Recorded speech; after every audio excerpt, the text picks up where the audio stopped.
Alright, I don't have a lot of time. I gotta get to work, so this may only be about 2 or 3 minutes long, but I wanted to, I want to share something with you. First of all, I wanted to share the fact that, I'm still being stalked and, taunted and everything in the middle of the night. I woke up at, should have got more sleep than I did last night, but then I couldn't get back to sleep after I woke up about 3 something in the morning. Forgot to turn my computer off. I kind of went to sleep with it still running, and generally it'll go into sleep mode. Well, as soon as I woke up and tossed the sheet over, my computer lit up. I mean, the screen lit up. Well, didn't go into sleep, didn't go into nothing, didn't really make any noise to speak of. And this is the same kind of shit I'm talking about, man. I mean, this is what I talked about in my last video, where I said, I woke up at 3:30 in the morning to go use the restroom. The cabinet doors were closed, and it booted up, and then made the noise of intro, and then didn't go off with the alarm. The alarm didn't go off. So, oh man, I'm agitated. You know what I mean? I feel like I'm about to blow up. When I'm agitated, I can't even, like, that shoe touching my heels just right now just set me off. Oh man, and it sucks, And so, anyways,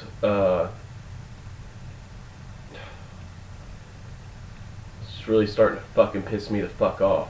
You know what I mean? Really starting to piss me the fuck off really a lot.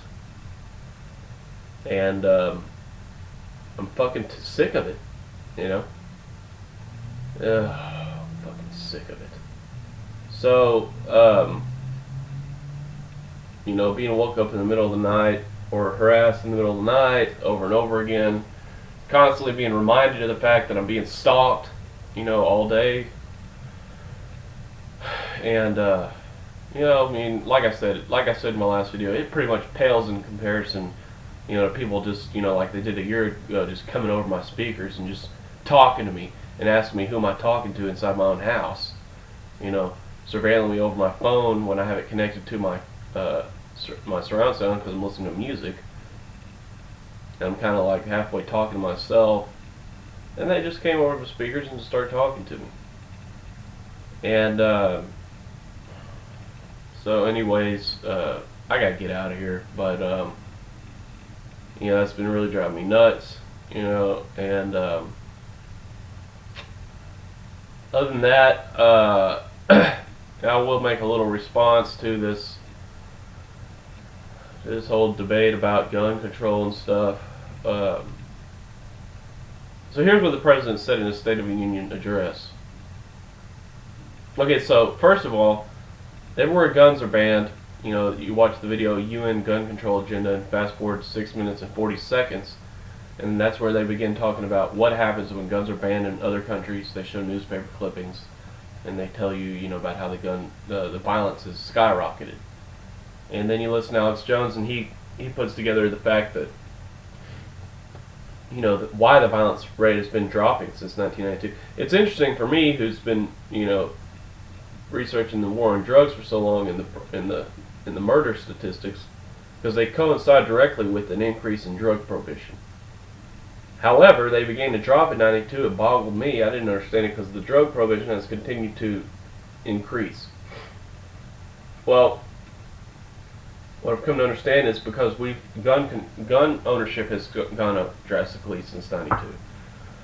And I think he put together FBI statistics with NRA statistics. I'm not exactly sure, but we have a real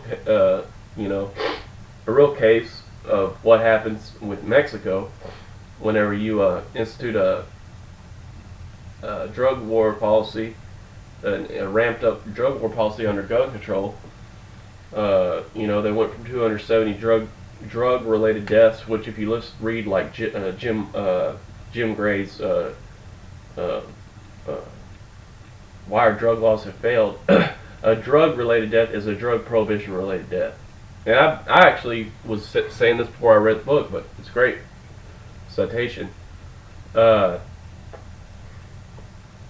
Because that's just what it is. You know, so so we went from 270 in 2006, which they announced, you know, in December 2006, the president of Mexico announced, you know, that they're going to be doing this.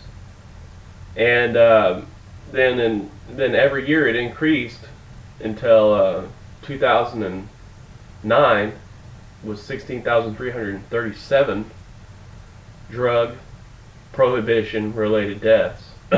Or drug related deaths, but you know what it means. And then they just quit releasing the information. Why would they? I mean, they're committing mass murder and enslavement on the population. And this is how many people we've killed this year. And so, I mean, you know, we have a great case in point of what happens with gun control in a drug prohibition state, which we have the worst in the world. You know, by far the worst drug prohibition state in the world. I mean, way worse than anywhere else. And we got 600,000 more people in prison than China, which is a third of their overall prison population. And, oh, well, we do have 1 billion fewer people than they do, which I guess, based on our overall numbers, would be, let's see, 400% more people than we have, and we still have 30% of their overall population, prison population, more than they do. And so the point is that you know, the fucking president gets out there and says, uses the excuse of violence, which will come as a result of gun prohibition, gun banning, as the reason why we should ban guns. Now, how does that make any sense?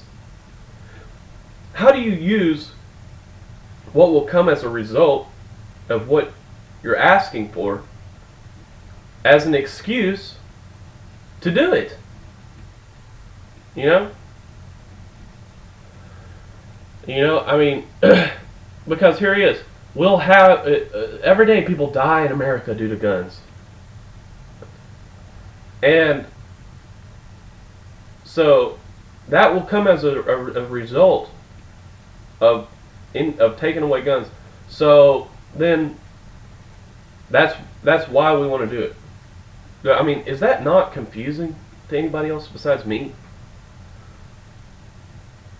I mean, why don't you just, you know, hand out poison and say, you know, people are going to die if we don't give out this poison to them. It's rat poison. I mean, don't you get that? It's rat poison. People are gonna die if we don't feed them rat poison. So, but either ways, the point is you know, it not only is a state of, as a security state problem, because other countries will invade this country if we don't have guns.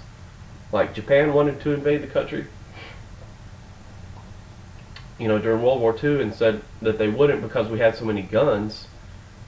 So not only is it a national security threat, it's also a domestic security threat, because people are going to be getting their doors kicked in. They're going to be getting hurt at the hands of criminals who do have guns, because, you know, they're criminals. And there's no winning side to this. Now, the third option is that we may end up in extermination camps, which has already been attempted in this country. And the circumstances of that would just make you never want to lose a gun again in your life. You may want to get 10 of them. I'm about to get me a really good gun. But either way, the point is I mean, I need some automatic weapons. But the point is You know, a handheld gun will do the job. I mean, if you can shoot, I know how to shoot. But the point is you know, I gotta get to work, but it's I'm just trying to go through this with you. I mean, you got every single problem that will come as a result of this. And if Barack Obama can't get it, hell, he's just gonna become a dictator. That's what he said. A dictator? If you can't get mass murder, you're just gonna mass murder as a dictator. That sounds pretty historically normal, you know. Sounds like the norm throughout history. If you can't kill these people, we'll kill them. I mean, you know, and I hate to just beat the dead horse about this, man, but there's nuclear weapons all over this planet. You're going to destabilize everything. You're going to kill everybody. And if you don't do that, then, you know, it would kind of, you know, suck to see every single advancement of human technology turn into dust. You know, evolving 200,000 times over in the last 20 years alone. If an alien species even showed up and demonstrated amazing technology, we could almost be like, yeah, that's really cool. In about 20 years, we'll probably have something just like it, you know? And it's called, you know, exponential. And either way, I'm not going to go into it, but you're going to fuck it up. You know, he's gonna act like an orangutan. He's gonna beat on his chest, and he's gonna get up there, and he's gonna want all the authority in the world.